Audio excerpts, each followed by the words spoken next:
Hello guys and welcome back to another episode of Hair Juice. Let's get started. In this one we made a low ponytail by adding a different rubber band and then completing it with a clutcher as shown in the video. In the next one we're going to make a half tie, then we're going to use some part of the hair and then going to flip it over the first one by adding a rubber band at the end as shown in the video. It's looked very pretty for a wedding. In the next one we're going to make a high ponytail, then we're going to make a fish braid as shown in the video and tie a knot in the middle and at the end, and then we're going to flip it all over to make our bun look very pretty.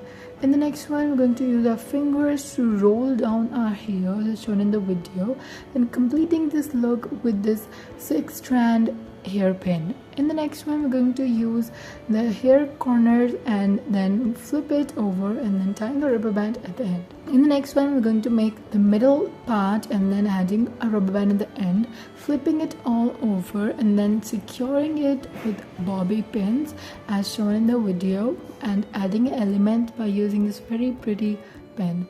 In the next one we're going to make a half tie, then we're going to use some parts of the hair and then flip it over the first one, then tying them both together. Then we're going to use another part of hair and completing it with a clutcher as shown in the video.